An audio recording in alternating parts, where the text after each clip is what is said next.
let me tell few things about this Shiva Bhakti, devotion towards Shiva, and how we can use that Shiva Bhakti, the devotion, as a jumping pad to the ultimate divine. As I was telling you this one example, even if the Guru is not enlightened, your very devotion can liberate you. Your very devotion can take you beyond everything. Because it is devotion, it is a quality of devotion that liberates. Not even the person to whom you are devoted. You can see Sri Ramakrishna. Literally he was devoted to a stone. To the stone. He was devoted to a stone. He has got a strong faith and devotion that it is Kali, it is Devi, it is Divine Mother. Even if it is a stone, when you are intensely devoted to it, it liberates you. He was liberated. He was completely liberated. And it is just shocking. He was completely, not only he was liberated, he liberated thousands of people. He helped and gave enlightenment to thousands of people. Vivekananda says beautifully, if we can produce one Ramakrishna, not one stone or one temple, have thousands of stones and temples. Be very clear. It is not to whom or to what you are devoted. The very devotion is the energy. The very devotion helps you to experience the truth. Beautiful story. I just love to tell this story. There was a man in Varanasi. He was staying in the banks of Ganga. Varanasi is the religious capital of India. Per day floating population is 300,000 people. 300,000 people enter into that city every day just to touch and have the blessings of that Shiva in that city. You will be surprised, no industry. The whole city, the only income of that whole city, the only reason for the development of the whole city is few temples of that city, that's all. If you go there, you will see all these things can happen only in India.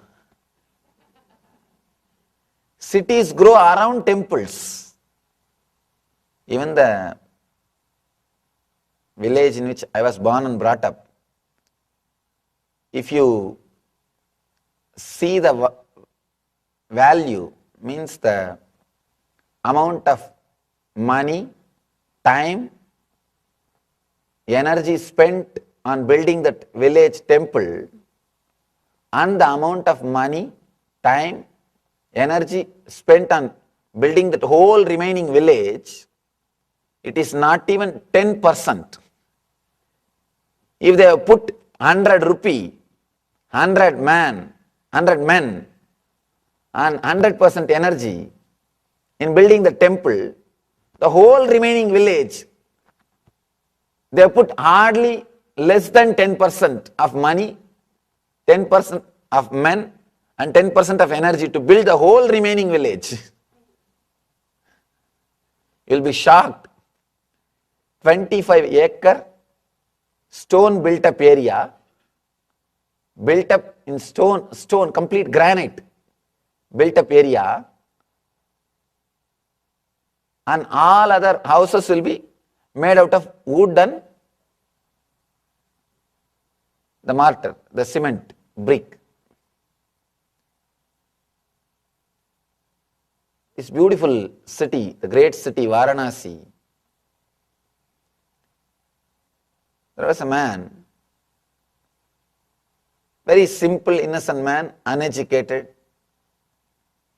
He wants to have initiation from a priest. He thought that priest was enlightened, and somehow he devoted himself to that priest.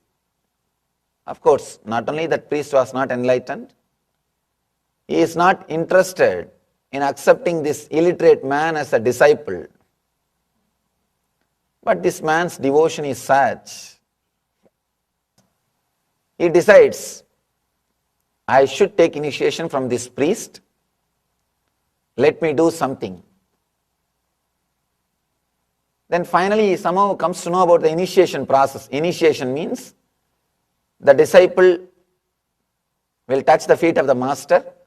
Master will put the feet on the head of the disciple and give the mantra, means the holy word, sacred word to repeat. This is the initiation. This guy thinks, if I go and lie down in the bank of Ganges, actually early morning the priest will come every day to take bath, early morning 4 o'clock, before the sunrise.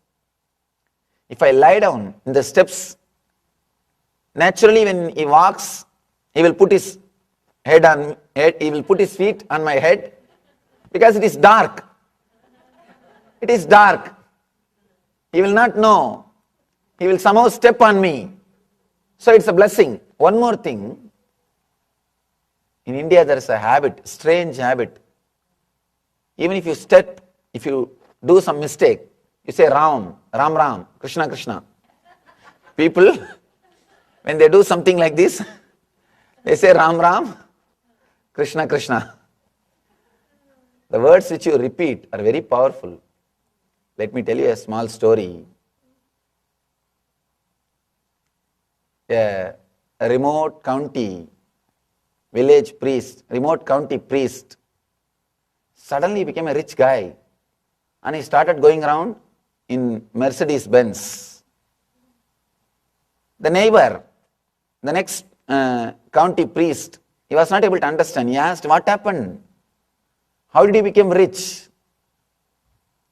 The priest said, one small technique. When I was giving my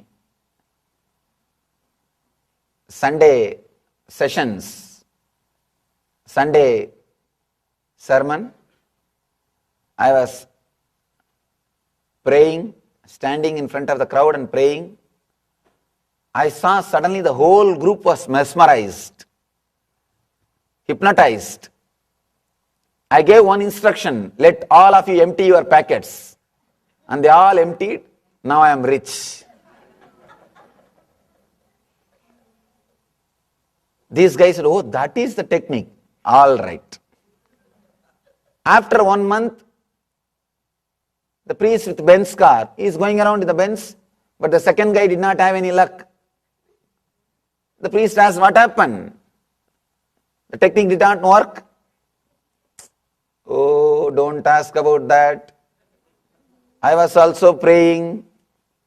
One moment, suddenly I also realized that I was just holding my rosary and praying. People were completely hypnotized. I could see their heads moving along with the rosary. If the rosary moves this side, their heads are moving this side. The rosary goes this side, the heads are turning this side. The whole congregation was hypnotized. He was about to give instruction to empty their packet. Suddenly, by mistake, the rosary fell.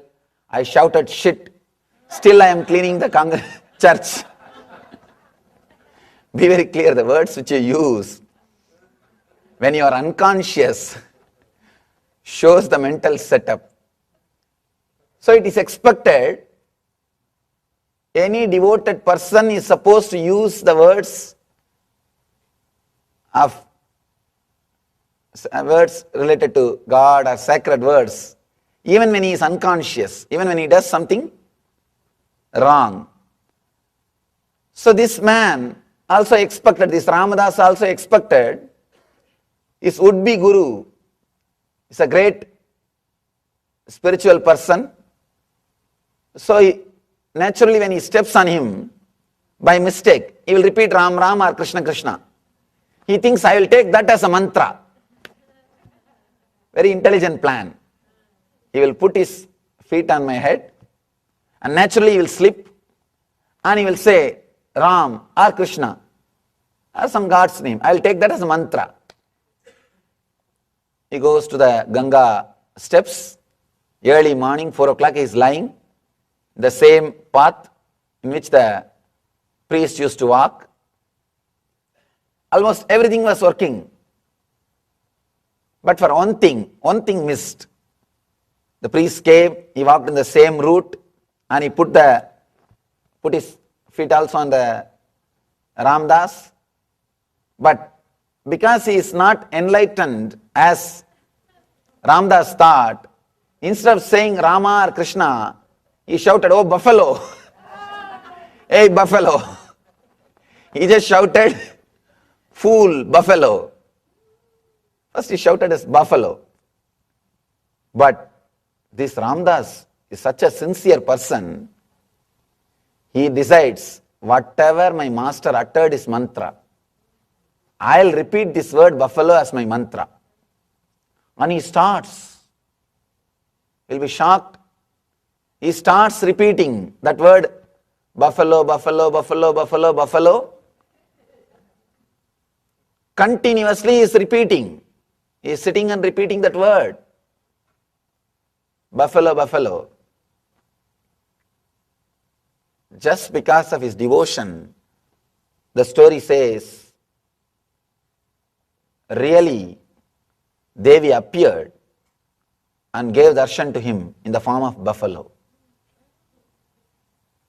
If it is just a story, we won't believe naturally. There is an historical incident which happened. If it is just a story, we won't, it is just a story for inspiration, forget about it.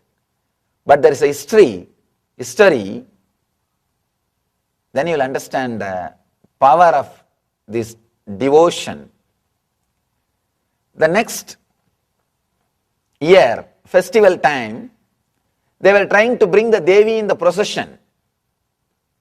When they were trying to bring the Devi in the procession, the door of the main temple is 10 feet height. Devi Murti is only 3 feet height. But when they were trying to bring that Devi, it's not coming out of the door frame, it is stuck. Physically there is nothing. But actually the Devi Murti is not coming out. Something is eating. These priests are trying their best. This priest who initiated him also is trying. Initiated him in the buffalo mantra. He is also trying. The Devi is not coming out. This Ramdas, he was there in the festival. He shouts, hey, don't you see the horns of the Devi is hitting the wall? It is hitting the window, it is hitting the door frame. Just lower a little bit, then she will come out. He was able to see Devi is appearing to him in the form of buffalo. And the horns of that buffalo is hitting the door frame. That is the reason the Murti is not coming out. It's very difficult to believe logically that all these things are possible. Let me tell you one or two more incidents with this historical proof, then we may be able to understand.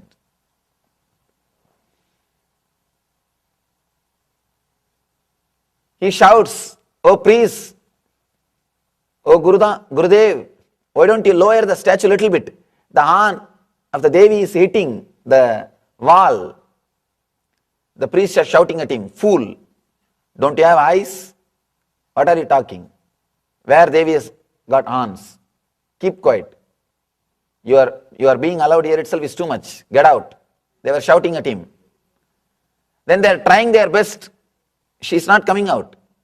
Finally, he felt disturbed. Then they are hitting the Devi's horn on the door frame. He just went by force, he pressed the Murti off of feet. Immediately the Murti came out. It came out. The story says he was given darshan by Devi in the same form of buffalo on which he was meditating.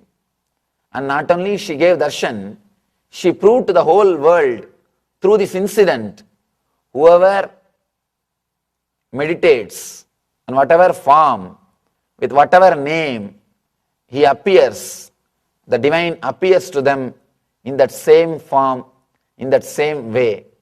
Because in memory of this incident, still now they have a beautiful buffalo created in a silk carpet which will be hanging next to the Devi temple. Still now if you go to Varanasi, on this festival day, they will hang a big curtain in which they have embroidered buffalo in a silk curtain, and the puja will be done to that also. Just in memory of this Ramadas, great devotee who meditated on Devi in the form of buffalo and got enlightened just in the same form, just to respect his devotion. Still now they worship Devi in the form of buffalo with a big golden screen, or a silk screen, the golden embroidery. Not one, thousands of incidents. And one more thing, the person from whom he took mantra, the priest himself is not enlightened. He never had the darshan of Devi. But the devotee, Ramadas, just because of his devotion, not only able to have the darshan, he is able to communicate with the ultimate. Let it be very clear. Don't bother about whether the master is enlightened or not. The very devotion, the very surrender, very sincerity, that sincerity itself has got the power to liberate you, to enlighten you.